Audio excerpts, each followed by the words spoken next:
Kasih Bu Lilisan yang saya hormati, Pak David yang luar biasa, The Map of Reality, Pak Sui dengan VAK-nya, Mr. Hamid dengan Introduction of NLP-nya. Saya kira NLP adalah ilmu yang sangat luar biasa. Selamat malam juga saya ucapkan kepada teman-teman semuanya, sahabat-sahabat, Bapak Ibu semuanya yang luar biasa mengikuti webinar malam ini, walaupun hari ini adalah malam Minggu, tapi semangat belajar, semangat share, mendengar itu sangat luar biasa sekali. Ya. Nah, NLP is very powerful, sangat luar biasa sekali.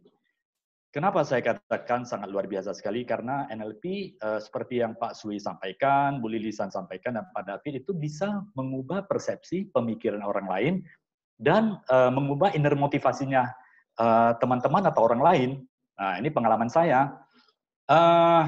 NLP sangat, sebelumnya saya belum mengenal NLP, saya banyak memotivasi klien-klien saya, dan kemudian saya selalu stay di highly motivated. Ya. Saya lahir di keluarga yang terbatas, namun saya akhirnya menyelesaikan pasca sarjana dan saya ikut beberapa short course internasional. Dan kemudian saya juga mencapai Director of Marketing, General Manager of Production, dan beberapa di company, di national company, di marketing maupun around beberapa bagian di dalam perusahaan.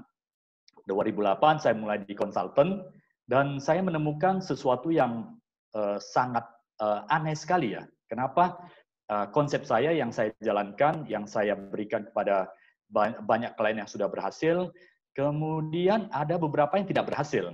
Rupanya ternyata konsep yang saya berikan ini ada kaitannya dengan motivasi seseorang. Ya, kalau seseorang tidak mau jalan, seberapa bagus ilmu atau konsep yang kita berikan itu akan menjadi sia-sia. So, saya mulai belajar. Ya, waktu itu saya belajar NLP itu tidak sekomprehensif yang diajarkan oleh Mr. Hamid. Saya beruntung, saya ketemu sama Mr. Hamid yang menjelaskan Neuro-Linguistic Programming secara menyeluruh.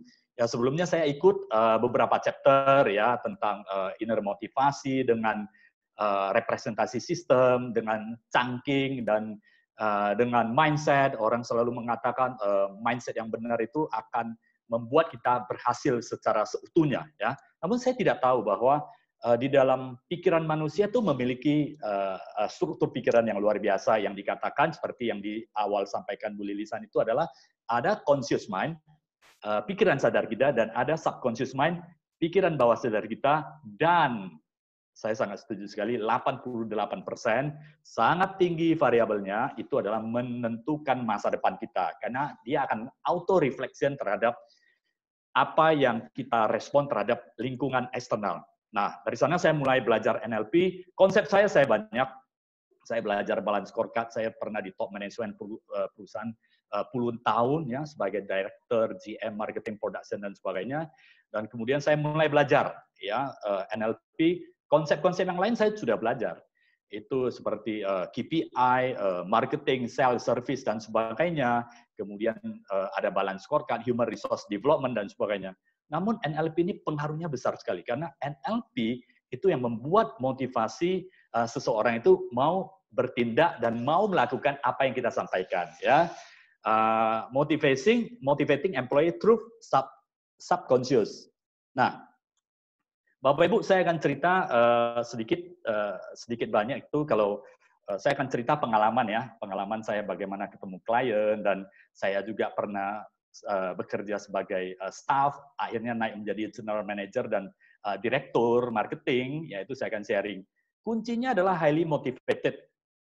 Karena energi di dalam tubuh kita, energi di dalam keseluruhan kita akan membuat kita menjadi maju dan berkembang. Ya, itu adalah kuncinya. 80% energi kita akan membawa kita ke tujuan yang kita inginkan. Nah, teman-teman semuanya yang ingin berhasil, 80% itu adalah energi. Ya, 80% adalah inner motivasi kita. Bagaimana kita membentuk diri kita selalu motivasi tinggi, kita akan mencapai titik yang kita inginkan. Di lingkungan pekerjaan, ini ada dua sisi. Kita memotivasi karyawan kita, atau kita sebagai individu yang memotivasi diri kita sendiri, more or less itu sama. Bagaimana kita bisa bekerja melalui subconscious mind kita. biasanya karyawan yang termotivasi, biasanya produktivitinya akan lebih tinggi. Dan kemudian kecepatannya juga akan lebih besar. Ya, saya masih saya juga di kampus ya, dosen tetap di sebuah perguruan tinggi swasta di Medan, dan nama saya juga ada di perguruan tinggi. Nama saya ada di Dikti untuk dosen tetap di sebuah perguruan tinggi. Saya perhatikan banyak mahasiswa saya juga, dan mahasiswa itu ada yang sangat pintar sekali, tetapi juga ada yang sedang ya. Tetapi seseorang mahasiswa, kepintarannya itu memang adalah, saya katakan adalah sesuatu yang sangat penting sekali. IQ itu sangat penting sekali. Namun emosional yang positif, energi yang positif, dan saya melihat banyak, dengan energi yang positif, walaupun dia biasa-biasa, tapi hasil yang dicapai atau kecepatan lulus itu akan menjadi luar biasa. Dia bisa lebih cepat ya lulus. Demikian juga saya banyak perhatikan.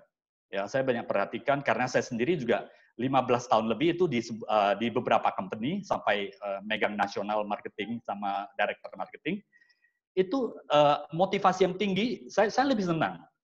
Kalau kita merekrut itu pasti ada 3 ya. Saya merekrut memilih tim saya ada 3 waktu dulu ya. Sekarang saya implementasikan kepada klien saya di seluruh Indonesia. Ya saat ini nggak bisa karena saya sedang stay di Medan karena PSBB di Jakarta dan flight itu di luar Medan itu sangat sulit sekali, harus ada swab test dan macam-macam. Nah, saya di dalam rekrutmen atau orang yang berhasil itu ada 3. Yang satu itu adalah karakter, bagaimana motivasi dia, persistensi dia, kemauan yang tinggi untuk belajar, dan kemudian semangat yang tinggi. Biasanya saya akan pilih adalah orang yang demikian. Karena segitiga 2 di bawah lagi adalah skill and knowledge itu saya bisa kembangkan. Ya, dan kalau orang yang memiliki motivasi yang tinggi, biasanya dia akan bisa mengembangkan diri sendirinya dengan baik dan benar sehingga mencapai karir yang lebih cepat itu akan terjadi ya. Bukan hanya mencapai karir, kehidupan yang lebih baik, misalnya jualan lebih banyak kalau itu adalah seorang sales and marketing. Kemudian sebagai pebisnis dia akan mengembangkan bisnisnya dengan baik dan cepat kalau dia stay motivasi yang tinggi.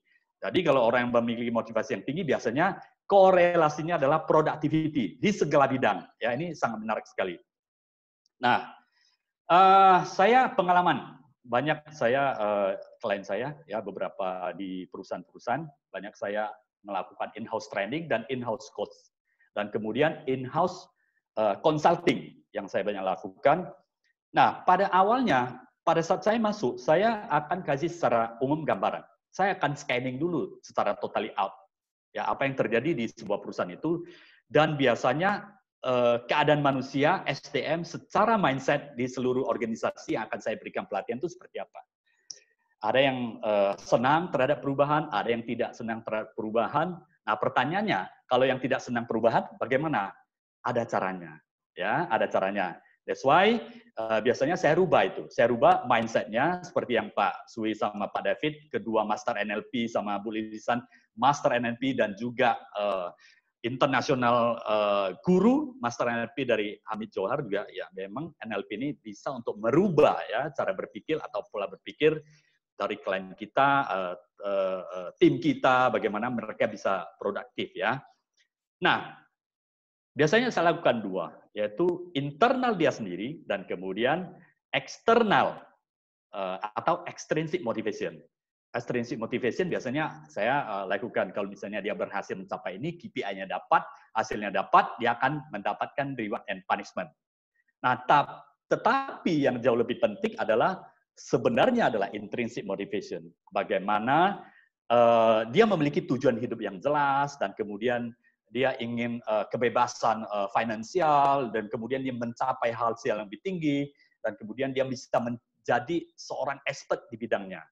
Namun masalahnya adalah banyak sekali ya klien-klien dan SDM-SDM di dalam organisasi atau mahasiswa saya juga sama di kampus yang saya berikan kuliah itu intrinsik motivasi yang sebenarnya the core untuk dia bisa produktif dan highly motivated itu tidak terjadi. Kenapa tidak terjadi? Karena satu, dia tidak tahu akan purpose-nya, kemudian dia tidak mengerti akan tujuannya, dan dia juga tidak tahu apa yang menjadi pola pikirnya, ya, pola pikirnya, sehingga perkembangannya menjadi lambat, ya. Nah, inilah yang untuk merubahnya, teknik NLP ini sangat powerful sekali.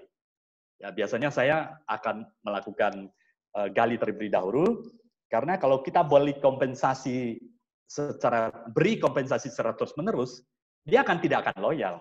Kenapa? Karena perusahaan lain atau orang lain akan memberikan sesuatu yang lebih tinggi daripada yang kita tawarkan. Itu biasanya seperti itu.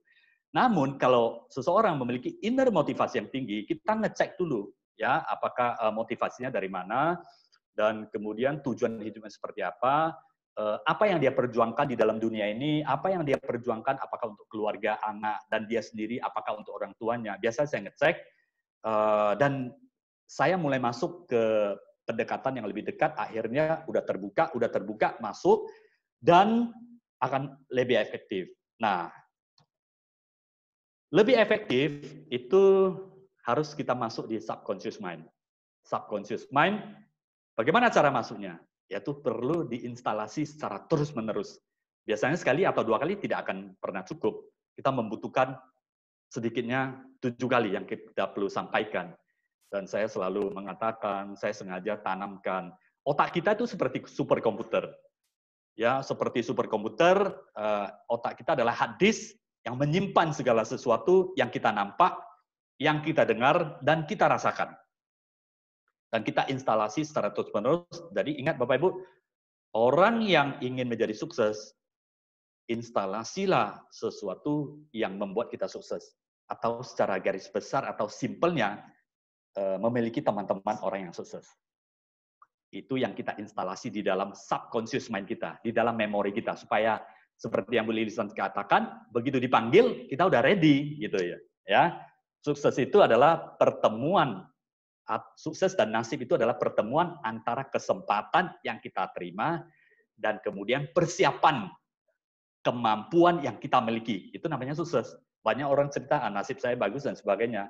Nasib itu bagus karena ketemunya dua hal tersebut, kesempatan dan ability atau capability dia. Nah, ini saya sering buka, saya tolong banyak orang, klien dan sebagainya, akhirnya dia mengerti life ini demikian, dan akhirnya mereka menjadi sukses dan berkembang. Ya, caranya adalah terus saya instalasi di dalam subconscious mind, dan kemudian biasanya kalau orang yang memiliki pengalaman yang tidak relevan, dia akan menolak karena subconscious mind, program-program komputer di dalam otak mereka yang mereka simpan itu akan bertolak belakang. Nah, merubah orang lain itu tidak bisa serta-merta kita langsung, kamu harus begini, Anda harus begini, Bapak Ibu atau teman-teman harus begini. Dia tidak akan dengar. Jadi kita harus rubah bagaimana? Pelan-pelan kasih dia pemahaman, logikanya udah dapat, kemudian kalau logika udah dapat, kemudian saya mulai masuk, kalau Anda dapat berubah, hasilnya akan bagus, perasaannya senang, dan pelan-pelan orang ini akan berubah. Di sanalah cara kita masuk ke subconscious mind. Ya, demikian yang saya sampaikan untuk teman-teman, Bapak Ibu semuanya, sahabat-sahabat semuanya yang ingin belajar NLP lebih luas lagi, nanti Mr. Hamid Jauhar dari Kanada, master saya, master guru saya, dan beberapa teman-teman di sini yang termasuk saya, Pak Sui dan Bu Lilisan adalah master NLP yang sudah kita belajar, kita benar-benar merasakan the power of NLP. Ini sangat luar biasa sekali, dan saya sangat merekomendasi untuk teman-teman mengikuti acara practitioner of NLP ini. Ya, kita investasi sekali untuk selama hidup kita. Klien saya tambah banyak, saya komunikasi lebih efektif, Bapak Ibu bisa cek Instagram saya banyak moderator bersama CEO, kemarin saya bersama Astra, itu karena saya memiliki ilmu NLP, bagaimana saya bisa berkomunikasi dengan baik dengan mereka. Ya, demikian yang saya sampaikan, semoga ini bisa bermanfaat bagi teman-teman, sahabat bisnis, dan Bapak Ibu semuanya. Saya kembali ke Bu Lilisan. Terima kasih. Halo.